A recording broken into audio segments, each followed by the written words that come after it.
Hello everyone, welcome to our channel. So mole concept में जो हम नेक्स्ट टॉपिक करेंगे वो करेंगे relative mass.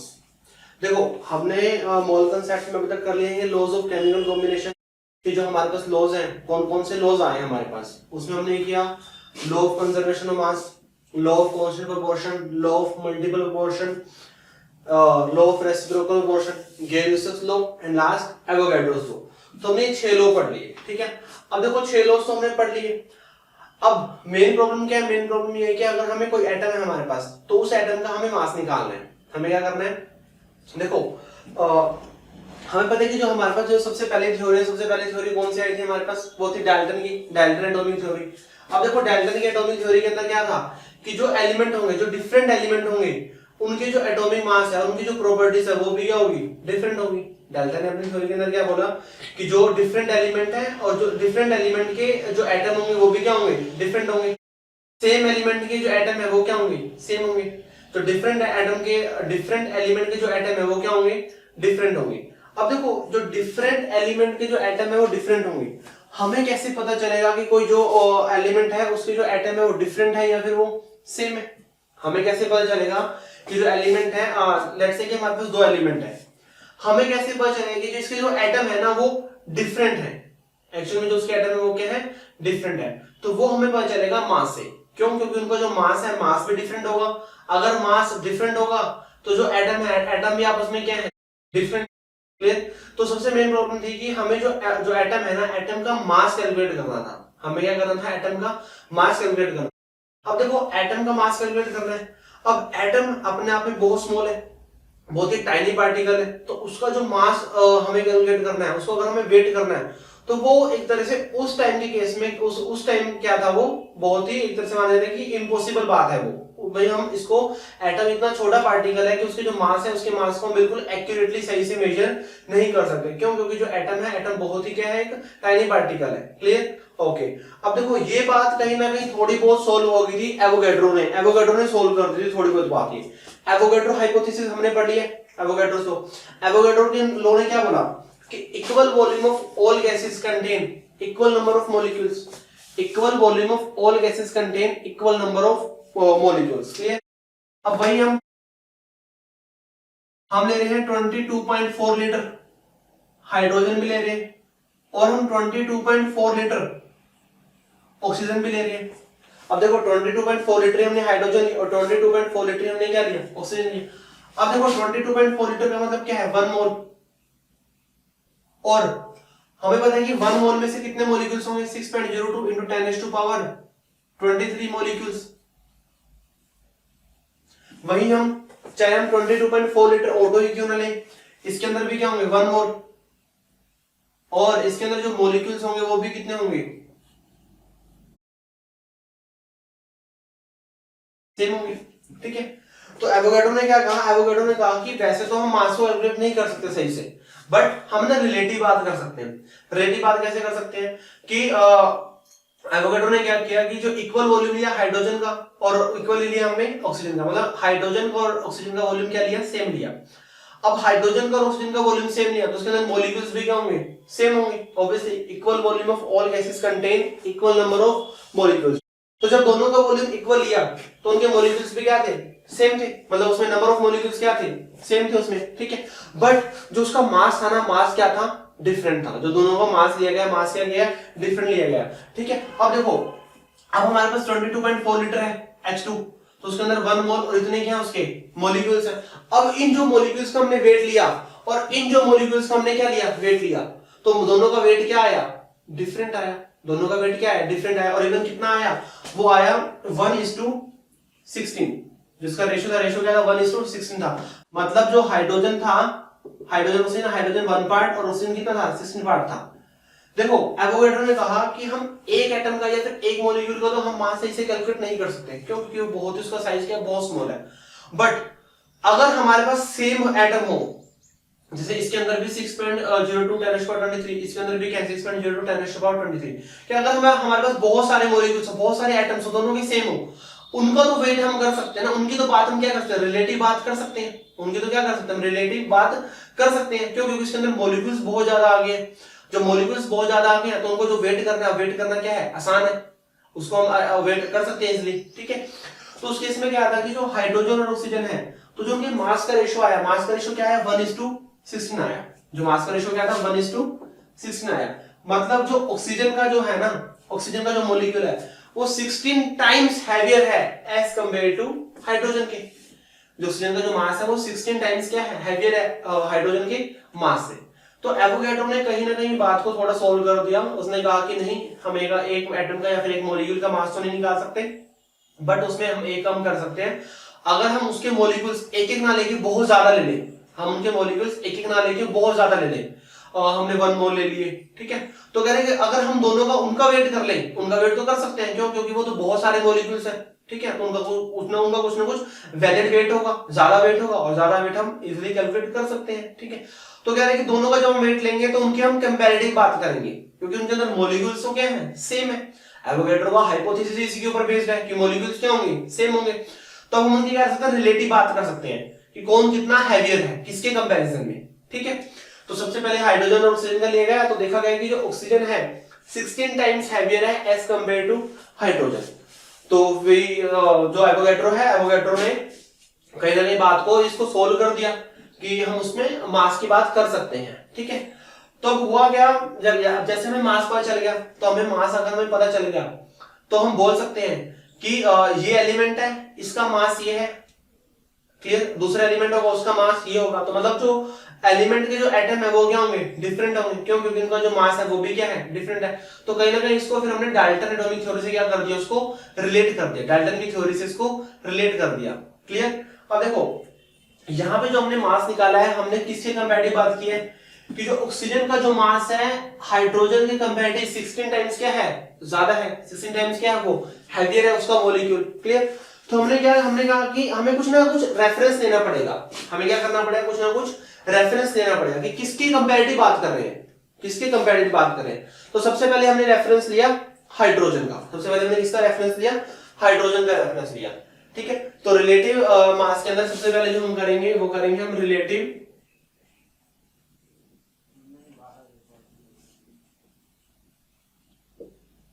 Atomic mass.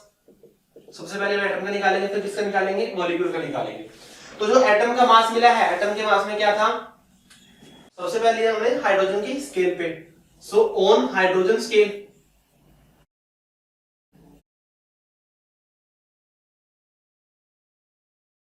On hydrogen scale. अब देखो हम ना सबसे पहले हमने हाइड्रोजन का रेफरेंस लिया कि हाइड्रोजन के कंपैरेटिव कौन कितना हैवी है, तो उसको हम बोलेंगे रिलेटिव एटॉमिक मास। रिलेटिव मतलब जिससे हम रिलेट कर रहे हैं। तो सबसे पहले हमने किससे रिलेट करना शुरू किया, सबसे पहले किया हमने हाइड्रोजन से। तो हाइड्रोजन के स्केल पे सो रिलेटिव एटॉमिक मास क्या आ रहा था, रिलेटिव एटॉमिक मास, इसको हमने बोला राम, RAM। तो सबसे पहले हमने राम निकालना है, राम नाम लेना है। तो राम नाम हम कैसे लेंगे, जो हम राम कैलकुलेट करेंगे वो क्या करेंगे, जिसका भी हमें मास निकालना है, जिस भी एलिमेंट के हमने एटम का मास निकालना है, उसको हम क्या करेंगे, ऊपर रखेंगे। So mass of one atom of an element upon में क्या आएगा, mass of one hydrogen atom, mass of one hydrogen atom. क्या हमें क्या करना है कि हाइड्रोजन का जो एटम है, हाइड्रोजन के एक एटम का मास, और ऊपर क्या करेंगे, जिस भी एटम का हमें मास निकालना है, जिस भी एलिमेंट के एटम का हमें मास निकालना है, क्लियर, उसको हम क्या करेंगे, ऊपर रखेंगे। तो यहां से हमारे पास क्या आ जाएगा, वो आ जाएगा हमारे पास रिलेटिव एटॉमिक मास। क्या करेंगे, हमें किसी भी लेट से क्या, अगर हमें सोडियम एलिमेंट के एक एटम का मास निकालना है, तो सोडियम के एक एटम का मास अपॉन में हाइड्रोजन के एक एटम का मास, दोनों को डिवाइड करेंगे, हमारे पास क्या आएगा, रिलेटिव एटॉमिक मास, कि हाइड्रोजन के कंपैरिजन में कौन कितना हैवी है, that is called relative atomic मास। सबसे पहले रेफरेंस क्या लिया गया, हाइड्रोजन को लिया गया। हाइड्रोजन को लेने का रीजन था कि हाइड्रोजन सबसे लाइटेस्ट पार्टिकल है, उसको भी इससे रिलेट करना थोड़ा आसान होगा, क्योंकि जिसका एटॉमिक नंबर क्या है, इसका 1 है, एटॉमिक मास भी कितना होता है, इसका 1 होता है, तो उससे रिलेट करना हमें थोड़ा सा इजी रहेगा, इसलिए हमने उसको लाइटेस्ट लिया कि लाइटेस्ट से हमें कंपेयर करेंगे तो उसकी कंपैरेटिव सारे क्या होंगे, हैवी होंगे, तो इसलिए हमने हाइड्रोजन के लिया है, ठीक है। पर ये ज्यादा दिन नहीं चला जो हाइड्रोजन स्केल है। उसके बाद हमें करना पड़ा उसको चेंज। उसके ऊपर हम क्या आए, उसके बाद आ गए हम on oxygen scale, on oxygen scale. हम ऑक्सीजन स्केल पे आ गए। ऑक्सीजन स्केल पे आने का जो हमारा मेन रीजन था, मेन रीजन ये था कि जो हाइड्रोजन से जो हम निकाल रहे थे ना, हाइड्रोजन को नीचे रख के फिर ऊपर जिस भी हमें एलिमेंट के एटम का निकालना है, तो उस केस में क्या होता था, जो वैल्यू थी ना हमारी, वैल्यू फ्रैक्शन में आ रही थी। वैल्यू क्या आ रही थी, फ्रैक्शन के अंदर आ रही थी। तो जब वैल्यू फ्रैक्शन में आ रही थी तो हमें सबको याद करना थोड़ा, अभी फ्रैक्शन में वैल्यूज आ रही है थोड़ा और लगता है। हमने क्या किया कि वैल्यू हमें हमें सिंपल वैल्यूज चाहिए। हमें क्या चाहिए, हमें सिंपल वैल्यूज चाहिए। तो जब हमने उसको ऑक्सीजन से देखा, ऑक्सीजन से वैल्यूज क्या आ रही थी, सिंपल आ रही थी। ऑक्सीजन से वैल्यू थी वो होल नंबर में आ रही थी। हाइड्रोजन से क्या आ रही थी, वो फ्रैक्शनल के अंदर आ रही थी। तो हमने क्या कर लिया, फिर हमने ऑक्सीजन स्केल को ले लिया कि नहीं, हम हाइड्रोजन से नहीं करेंगे, हम ऑक्सीजन से करेंगे। और ऑक्सीजन से हम कैसे करेंगे, ऑक्सीजन से हम राम को कैसे कैलकुलेट करेंगे, वो हम कैलकुलेट करेंगे मास ऑफ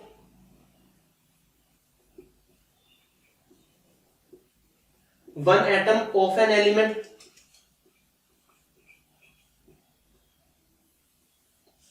कि हमें मास निकालना है एटम का किसी भी एलिमेंट की, ठीक है।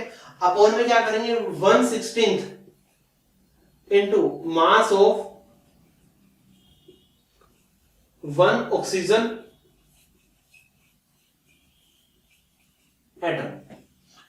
देखो हाइड्रोजन का तो मास 1 ही होता है, ठीक है। यहाँ पे क्या है, ऑक्सीजन का मास कितना होगा, 16 होता है। तो हम क्या करेंगे, उसको 1/16 से क्या कर देंगे, उसको मल्टीप्लाई कर देंगे। सो 1/16 मास ऑफ वन ऑक्सीजन एटम। तो यहां से क्या आएगा, हमारे पास रिलेटिव एटॉमिक मास आएगा। और यहां से जो हमारे पास रिलेटिव एटॉमिक मास आएगा वो फ्रैक्शन में कम आएगा, होल नंबर में क्या होगा, वो ज्यादा होगा। वो फ्रैक्शन में क्या होगा, कम आएगा, और होल नंबर में क्या होगा, वो ज्यादा होगा। क्लियर। तो हमने हाइड्रोजन लिया स्केल, हाइड्रोजन के बाद क्या लिया हमने, फिर ऑक्सीजन का स्केल लिया, ठीक है। अब देखो आप देख रहे होंगे जो हम राम कैलकुलेट कर रहे हैं, हम रिलेटिव एटॉमिक मास कैलकुलेट कर रहे हैं। तो रिलेटिव एटॉमिक मास क्या है, मास जिस भी एलिमेंट की एटम का मास निकालना है उसको ऊपर रख रहे हैं, और नीचे क्या कर रहे हैं, जो हमें रेफरेंस ले रहे हैं। अगर हाइड्रोजन रेफरेंस है तो हाइड्रोजन होगा, अगर ऑक्सीजन रेफरेंस है तो 1/16 इंटू ऑक्सीजन कर देंगे। हाइड्रोजन से ऑक्सीजन पे क्यों शिफ्ट हुए, यहाँ पे वैल्यू फ्रैक्शन में आ रही थी, यहाँ पे कम फ्रैक्शन में थी, होल नंबर में थोड़ी ज्यादा थी, ठीक है। ओके, अब देखो हुआ क्या कि जब हम ऑक्सीजन से कहां शिफ्ट हो गए, कार्बन में शिफ्ट हो गए। कार्बन हमें ऑक्सीजन से भी बेटर लग रहा था, वैल्यूज और ज्यादा अच्छी आ रही थी, तो हम ऑक्सीजन से कहां शिफ्ट हो गए, कार्बन पे शिफ्ट हो गए। और इवन आज जो हम रिलेटिव एटॉमिक मास निकालते हैं वो हम कार्बन स्केल पे ही निकालते हैं। पहले हम स्टार्टिंग में हाइड्रोजन आया, फिर ऑक्सीजन स्केल आया, अब जो वैल्यूज निकालते हैं अब हम किस पे निकालते हैं, कार्बन स्केल पे निकालते हैं। So on carbon scale, carbon scale पे क्या वैल्यू होगी, वही हम कार्बन की बात करेंगे, ठीक है। सो रिलेटिव एटॉमिक मास कैसे निकालेंगे हम, जिस भी एलिमेंट के एटम का मास निकालना उसके ऊपर रखेंगे हम। So mass of one atom of an element, upon में क्या आएगा, अपॉन में आएगा 1/12 into mass of one carbon 12 atom, mass one carbon 12 atom. So हम कार्बन का ही यूज करते हैं और इसी की हम ज्यादातर बात करेंगे, इसी से हम आपके क्वेश्चंस को सोल्व करेंगे। तो एक्चुअली जो रिलेटिव एटॉमिक मास है उसकी मैं आपको डेफिनेशन लिखवा देता हूं। जो उसकी डेफिनेशन है, डेफिनेशन क्या है उसकी, डेफिनेशन हम कार्बन के कंपैरिजन में करेंगे क्योंकि हम यही बात अब ज्यादातर करते हैं। सो जो रिलेटिव एटॉमिक मास है वो है, it is defined as the,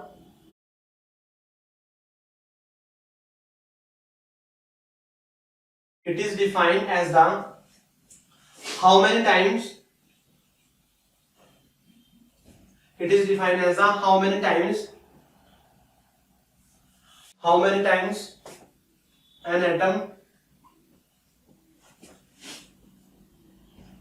of an element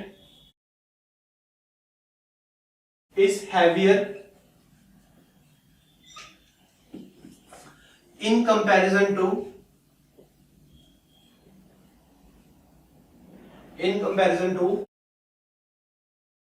1/12 times of one carbon 12 atom। कि जो रिलेटिव एटॉमिक मास है, रिलेटिव एटॉमिक मास क्या है कि जो किसी भी एलिमेंट का एटम कितना हैवियर है, किससे हैवियर है, 1/12 times of carbon 12 atom. Carbon 12 क्या है, यहाँ पे जो कार्बन है कार्बन आइसोटोप है, मतलब 12 आइसोटोप। कार्बन यहाँ पता है कार्बन 12 भी होता है, कार्बन 14 भी होता है, कार्बन का आइसोटोप। तो यहाँ पर जो हमें आइसोटोप लेना है वो कार्बन 12 लेना है, कार्बन 12 जिसमें एटॉमिक मास क्या हो उसका 12 हो। तो ये आएगा हमारा रिलेटिव एटॉमिक मास। ओके, अब देखो जो रिलेटिव एटॉमिक मास है, पहले तो मैं आपको ये बता दूंगा जो रिलेटिव एटॉमिक मास है उसकी कोई यूनिट नहीं है, वो एक यूनिट लेस है, हमें उसकी यूनिट नहीं लिखनी, कुछ भी एएमयू लिखनी, ग्राम नहीं लिखनी। कई बच्चे ग्राम लिखाते हैं, एएमयू लिखाते हैं, बिल्कुल गलत है। रिलेटिव एटॉमिक मास की कोई भी यूनिट नहीं है। क्यों यूनिट नहीं है? देखो ऊपर भी मास नीचे भी मास, जो भी यूनिट होगी क्या हो जाएगी, कैंसिल हो जाएगी। लेट्स से कि दोनों की ग्राम है, ग्राम से ग्राम कैंसिल, दोनों की एएमयू है, एमयू से एमयू कैंसिल। कईयों को पता है एएमयू क्या है, आएगा नेक्स्ट वीडियो में आएगा, एएमयू भी जाएगा कहां पर, एएमयू से एमयू क्या हो जाएगा, कैंसिल हो जाएगा, ठीक है। ओके, तो जो रिलेटिव एटॉमिक मास है उसकी कोई यूनिट नहीं है, इट हैज नो यूनिट। लिख लेना बात है, यहीं पे मैं लिख देता हूं,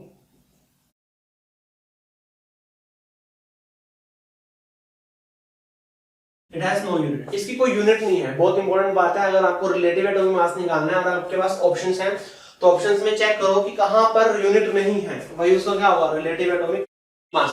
क्लियर? ओके, अब देखो हमें जो मास निकालना है, पहले मैं आपको एग्जांपल बता देता हूं। लेट्स से कि कार्बन वाला यूज करेंगे, ये वाला तो हमें बस सबसे पहले हाइड्रोजन है फिर ऑक्सीजन है। अब कौन सा चल रहा है, या फिर काफी टाइम से हम कार्बन की ही बात करें, कार्बन स्केल पे बातें करें। लेट्स से कि हमें सोडियम का निकालना है रिलेटिव एटॉमिक मास, सोडियम का निकालना है, रिलेटिव एटॉमिक मास निकालना है। ओके, सोडियम एटॉमिक नंबर कितना है इसका, 11, एटॉमिक मास कितना है इसका, 23 है, एटॉमिक मास कितना है इसका, 23 है। क्लियर? ओके, तो रिलेटिव एटॉमिक मास ऊपर क्या आएगा, mass of one atom of an element. Sodium के एक एटम का मास कितना है, 23 अपॉन में, नीचे क्या आएगा 112 इनटू में मास ऑफ वन कार्बन 12 एटम। अब कार्बन 12 तो आइसोटोप है, तो वही उसका क्या हुआ, मास हुआ, कार्बन का मास 12 से 12 का आंसर कितना आ गया, 23 आ गया। अब 23 के बाद कुछ नहीं आएगा, यहाँ पर ना यू आएगा, ना एएमयू आएगा, ना ही यहाँ पर ग्राम आएगा, कुछ नहीं आएगा, सिर्फ जस्ट 23 आएगा। तो रिलेटिव एटॉमिक मास आएगा किसका, सोडियम का आ गया। ऐसे ही अगर मैं बताऊं आपको और किसका कैलकुलेट करना है, लेट्स से कि एल्युमिनियम का निकालना है, एल्युमिनियम का निकाल लो और फिर सल्फर का निकाल लो।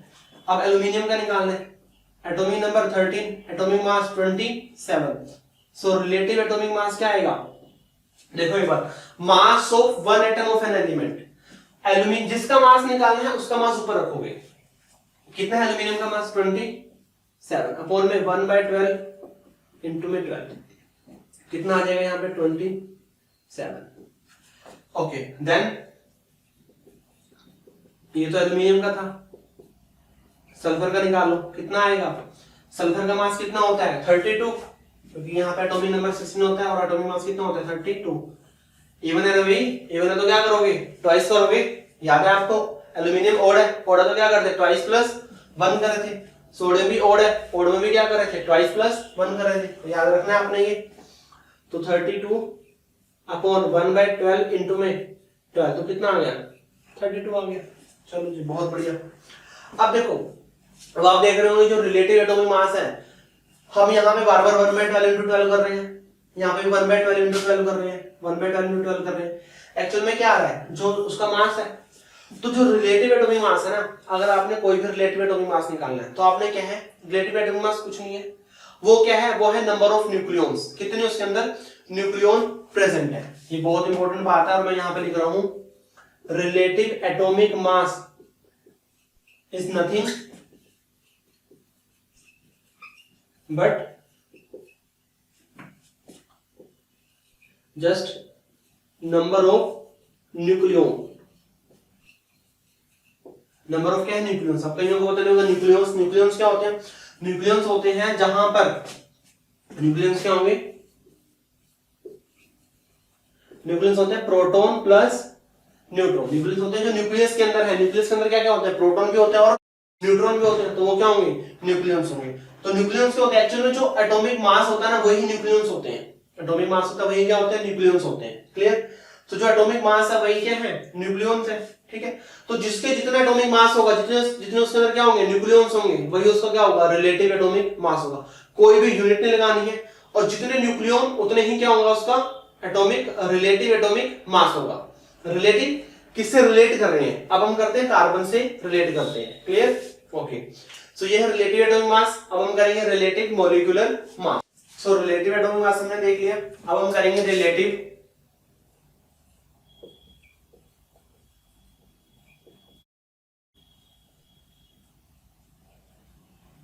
Molecular mass. रिलेटिव मॉलिक्यूलर मास, देखो सबसे पहले तो रिलेटिव जो मास है, रिलेटिव मास की आपने दो बातें ध्यान रखनी है। सबसे पहली बात, इट हैज नो यूनिट, इसकी कोई यूनिट नहीं होती। और दूसरी बात, it just a number of nucleus, it just number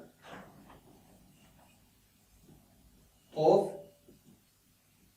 nucleus. वो क्या होंगे, जस्ट नंबर ऑफ न्यूक्लियस होंगे, जितने उसके न्यूक्लियस उतना ही उसका क्या होगा, रिलेटिव एटॉमिक मास होगा। कोई भी यूनिट लगानी नहीं है आपने। क्लियर? ओके, अब बात करते हैं रिलेटिव मॉलिक्यूलर मास की। क्लियर? इसको हम लिखेंगे R M M, relative molecular mass. अब देखो रिलेटिव एटॉमिक मास कैसे निकालता, जिस भी एटम का मास कैलकुलेट करना है, यहां पर क्या आएगा, जिस भी मॉलिक्यूल का मास कैलकुलेट करना है। Clear? So mass of one molecule of substance, जो भी हमारे पास सब्सटेंस गिवन है उसका एक मॉलिक्यूल ले लेंगे, अपॉन में क्या करेंगे, अगेन वही कार्बन रेफरेंस तो 1/12 into mass of one carbon 12 atom. तो यहां पर हमारे पास क्या आएगा, रिलेटिव मॉलिक्यूलर मास आएगा आरएमएम। तो उससे पहले क्या किया हमने, राम आरएम कैलकुलेट किया, अब हम क्या करेंगे, आरएमएम कैलकुलेट करेंगे। ये भी वही है। लेट्स से कि अगर हमें वाटर का निकालना है, हमें किसका निकालना है, वाटर का निकालना है। एक दो एग्जांपल और ले लेते हैं, हमें CH4 का निकालना है, हमें CO2 का निकालना है, हमें N2 का निकालना है। क्लियर? चलो इतना निकालो, फिर मैं आपको क्वेश्चन दे दूंगा होमवर्क के लिए, वो आप निकाल लेना। क्लियर? चलो सबसे पहले निकालते हैं H2O का। अब देखो H2O के अंदर हमें पता है दो हाइड्रोजन और एक क्या है, ऑक्सीजन है। क्लियर? ओके, तो इसके अंदर है दो हाइड्रोजन और एक ऑक्सीजन। हाइड्रोजन का एटॉमिक नंबर भी 1, एटॉमिक मास भी 1, ऑक्सीजन का 8 16, एटॉमिक नंबर 8 और एटॉमिक मास 16 आएगा। ठीक है, सबसे पहले हमें क्या करना है, मास of one molecule of substance, इसके एक मॉलिक्यूल का मास कैलकुलेट करना है। देखो हाइड्रोजन का मास 1, दो हाइड्रोजन का मास 2, ऑक्सीजन का मास 16, तो कितना आ गया, 18 आ गया। कितना आ गया, 18 आ गया। तो हम क्या करेंगे, आरएमएम क्या होगा, 18 डिवाइड बाय 1/12 इनटू में 12, तो अल्टीमेटली सोल्व करके क्या आएगा, H2O का जो आरएमएम आएगा वो कितना आएगा, 18 आएगा। अब आप बोल रहे होंगे सर आप बार बार 1/12 इनटू 12 क्यों कर रहे हो, सीधा 18 भी तो लिख सकते हैं। हाँ जी लिख सकते हैं, बाद में पता चला कि हम सीधा 18 भी लिख सकते हैं, क्योंकि सबसे पहले क्या था, हम किसके कंपैरेटिव बातें कर रहे थे कि किसके कंपैरिजन में बात कर रहे हैं। क्लियर? तो कंपैरेटिव बातें हम कर रहे हैं यहाँ पर, रिलेटिव एटॉमिक मास। जो बाद में जो हमें मास पता चला कि हाँ उसमें इतने प्रोटॉन न्यूट्रॉन, वो तो बाद की बातें हैं कि हाँ इसके अंदर इतने प्रोटॉन है, इसके अंदर इतने न्यूट्रॉन है, इसके अंदर इतने क्या है, इलेक्ट्रॉन है, वो सारा कुछ बाद में पता चला। उस टाइम तो डाल्टन के बाद यही बात आई थी, क्योंकि डाल्टन ने क्या कहा था कि जो एटम है, एटम को हम फर्दर डिस्टिंग्विश नहीं कर सकते, एटम को हम फर्दर ब्रेक डाउन नहीं कर सकते। क्लियर? तो उस टाइम इलेक्ट्रॉन प्रोटॉन न्यूट्रॉन हमें पता नहीं थे, हम क्या कहते हैं, रिलेटिव बातें कर रहे थे कि हाँ इसके साथ उसको रिलेट करना है, इसके साथ उसको रिलेट करना है, तो रिलेट कर रहे हैं हम यहाँ पर। ठीक है, हमें पता आंसर वही आएगा, बट रिलेटिव बात कर रहे हैं ना, क्योंकि इस टाइम ये सोच के चलना है कि हमें नहीं पता कि उसके अंदर इलेक्ट्रॉन प्रोटॉन न्यूट्रॉन कितने हैं। ठीक है, क्योंकि यहाँ पे हम रिलेटिव एटॉमिक मास निकाल रहे हैं। क्लियर? किससे रिलेट कर रहे हैं, कार्बन से रिलेट कर रहे हैं। ओके, सो वाटर का पता चल गया, H2O कितना है, 18 आया। अब निकालेंगे हम CH4 का। वैसे मैंने आपको बोल ही दिया है कि जो रिलेटिव एटॉमिक मास है वो क्या है, जस्ट नंबर ऑफ न्यूक्लियॉन्स है, वो क्या है, नंबर ऑफ न्यूक्लियॉन्स। तो CH4 के आप नंबर ऑफ न्यूक्लियस निकाल दो, रिलेटिव मॉलिक्यूलर मास। किसका? CH4 का। कार्बन के कितने होते हैं? कार्बन का एटॉमिक मास 12, कार्बन का 12 होता है। हाइड्रोजन का, हर एक हाइड्रोजन का 1, 4 हाइड्रोजन का 4, कितना आ गया यहां से? 16। तो रिलेटिव मॉलिक्यूलर मास CH4 का कितना आ गया? 16 आ गया। ऐसे ही हम CO2 का भी निकाल सकते हैं। CO2 कितना आएगा? 12 प्लस ऑक्सीजन कितना होता है? 16, तो 16 इंटू में 2, 12 प्लस 32 कितना आ गया? 44 आ गया। ऐसे हम निकाल सकते हैं N2 का भी। N2 का हर एक नाइट्रोजन कितना होता है? 14, दूसरे का भी 14, तो कितना आ गया? 28 आ गया। थोड़ा सा और बड़ा कैलकुलेट कर लेते हैं। लेट्स से कि हम कर रहे हैं CH3COOH, CH3COH बता दूं कि इसको हम बोलते हैं एसिटिक एसिड। सोर्स है इसका वो क्या है? विनेगर है, सिरका, सिरके मिलता है हमें ये एसिटिक एसिड। कर लो, कैलकुलेट कर लो। कार्बन कितने हैं? 2 कार्बन है, हर एक कार्बन का 12, 2 कार्बन का 24। हाइड्रोजन कितने हैं? 3 और 1 4, 4 ऑक्सीजन कितने हैं? अगर 2, कितना आ गया? 32 आ गया। सोलर कितना आ जाएगा? 60 आ जाएगा। ठीक है, तो ये हो गया हमारा रिलेटिव मॉलिक्यूलर मास। क्या करेंगे हम? मास of one molecular substance upon में 1/12 into one of mass of one carbon 12 atom. ये आ जाएगा हमारा रिलेटिव एटॉमिक मास। अब इसके बेस पे क्वेश्चन सोल्व करते हैं और फिर देखते हैं। क्वेश्चन है हमारा वो है calculate the relative mass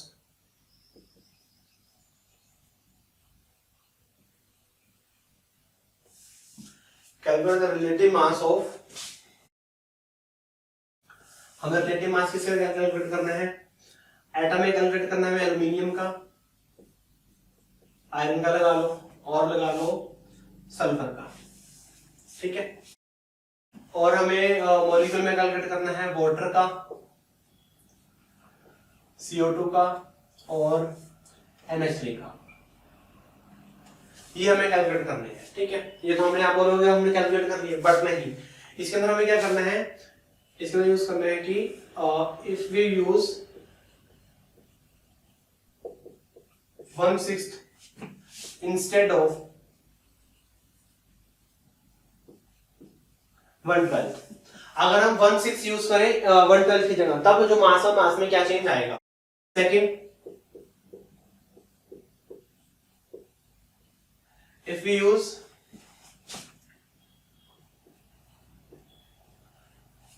1/24 instead of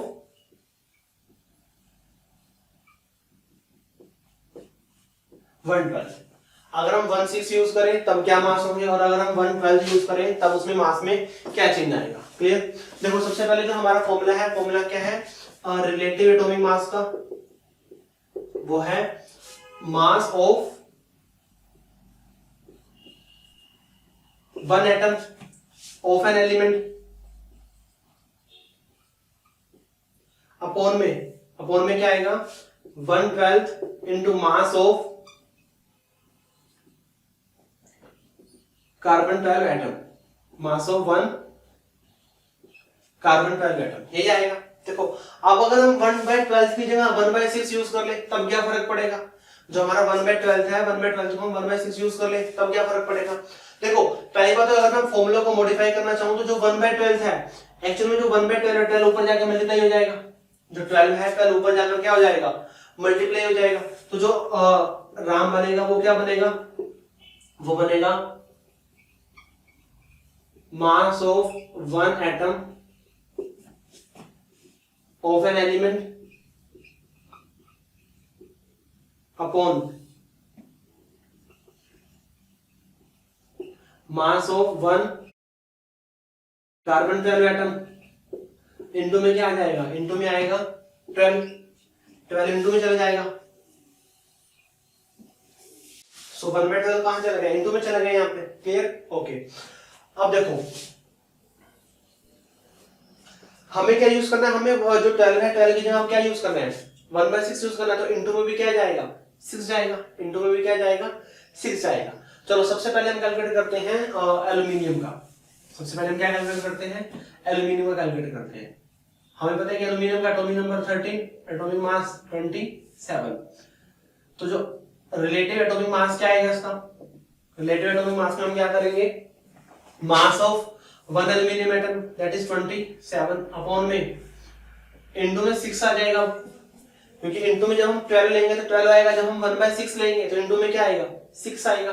okay, और मास ऑफ वन कार्बन एटम क्या आएगा, कार्बन के वन एटम का मास तो कितना है 12, तो यहाँ पर कितना आ गया 13.5 आ गया, 13 पॉइंट क्या आ गया 5 आ चुका है। ठीक है, ऐसे अगर हम आयरन का कैलकुलेट करें, आयरन में कितना होता है एटॉमिक नंबर 26 और एटॉमिक मास 56, क्योंकि ट्वाइस करके क्या करोगे 4 ऐड करोगे, 26 into 2 52, 52 plus 4 56, तो रिलेटिव एटॉमिक मास क्या आएगा 56 डिवाइड बाय, अगर आपको डिवाइड नीचे करना है यहां भी कर सकते हो, 1/6 इंटू में 12, तो यहां से भी क्या आएगा सेम ही आएगा 28 आएगा, यहाँ पे ये कितना है 13.5 आया। तो आप देख रहे हो कि जब हम 1/12 की जगह 1/6 यूज कर रहे हैं तो उससे क्या हो रहा है, जो हमारा रिलेटिव एटॉमिक मास है वो क्या हो रहा है, हाफ हो रहा है। जब हम 1/6 की जगह 1/12 यूज कर रहे हैं तो यहाँ पर जो हमारा रिलेटिव एटॉमिक मास है वो क्या हो रहा है, हाफ हो रहा है। ठीक है, ऐसे ही सल्फर, अब देखो सल्फर का जो मास होता है वो कितना होता है 32, पर जब हम रिलेटिव एटॉमिक मास निकालेंगे तो वो कितना आ जाएगा 16 आ जाएगा, वो कितना आएगा 16 आएगा, क्यों, क्योंकि हम 1/12 की जगह क्या यूज कर रहे हैं 1/6 यूज कर रहे हैं, तो वो कितना आ जाएगा 16 आ जाएगा। क्लियर। ऐसे अगर हम H2O का निकाले, H2O का, अब देखो H2O का होता है 18, तो कितना आएगा 9 आएगा, क्यों, क्योंकि वो भी क्या हो जाएगा हाफ हो जाएगा। CO2 का निकाले, CO2 का होता है 44, हाफ करने में कितना आएगा 22 हो जाएगा। NH3 का निकाले, NH3 का होता है 17, हाफ करने में कितना होगा 8.5, तो यहां से निकल गए हैं रिलेटिव एटॉमिक मास ऑन 1/6, जब हम 1/12 की जगह क्या यूज कर रहे हैं 1/6 यूज कर रहे हैं। अब हम यूज करेंगे 1/6 की जगह 1/24, 1 बाय क्या यूज करेंगे 24 यूज करेंगे। 1/24 में देखते हैं क्या फर्क पड़ता है। एल्यूमिनियम से शुरू करते हैं, एल्यूमिनियम का मास कितना है 27 अपॉन में 1/12 की जगह क्या यूज करना है 1/24 इंटू में 12, अब 2 ऊपर जाएगा क्या होगा मल्टीप्लाई हो जाएगा, तो 27 इंटू क्या हो गया 54 आ गया। ठीक है, अब अगर हम देखो जब हमने 1/12 की जगह 1/6 यूज किया तब तो मास क्या हो गया हाफ हो गया, पर जब हम 1/12 की जगह क्या यूज करेंगे 1/24 यूज करेंगे तब मास क्या हो जाएगा डबल हो जाएगा, मास क्या हो जाएगा डबल हो जाएगा। क्लियर। ओके, हमारे पास है aluminium, iron, sulphur, H2O, CO2 और NH3, ये है। ठीक है, ओके।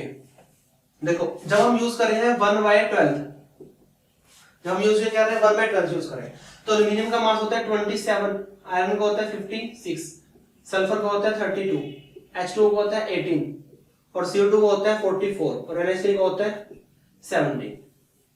बट जब हम 1/12 की जगह 1/6 यूज करेंगे तो मास क्या हो गया हाफ हो गया, तो यहां पे कितना आ गया 13.5, 28, 16, 9, 22 और 8.5।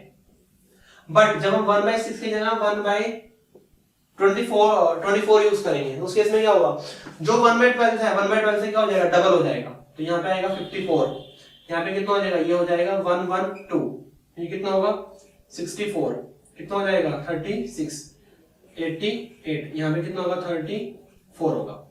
तो इस तरह से हमारे पास क्वेश्चन आ सकता है, कुछ भी हो सकता है कि 1/12 की जगह 1/4 यूज करें तो क्वेश्चन तो हाइपोथेटिकल बनते हैं, बट इस तरह से क्वेश्चन आते हैं। आपने देखा होगा अगर आप क्वेश्चन सोल्व करोगे तो वहां पे आपको इस तरह क्वेश्चन जरूर मिलेंगे कि 1/12 की जगह क्या यूज करें, अगर हम इसकी जगह ये यूज करेंगे तो बताओ रिलेटिव एटॉमिक मास क्या होगा। तो रिलेटिव एटॉमिक मास में आपको दो ही बातें बताऊंगा, याद करनी पड़ेंगी, वही दो इंपॉर्टेंट है, इसकी कोई यूनिट नहीं होती। सेकंड जो ये है वो क्या है नंबर ऑफ न्यूक्लियॉन्स है, रिलेटिव एटॉमिक मास का नंबर ऑफ न्यूक्लियॉन्स है। कब, जब हम 1/12 यूज कर रहे हैं उसकी जगह कुछ और यूज करेंगे तो उससे अकॉर्डिंग वो चेंज हो जाएंगे। क्लियर। ये है relative atomic mass and relative molecular मास। इसके बाद आपको क्वेश्चंस मिल जाएंगे और आपने क्वेश्चन सोल्व करने हैं।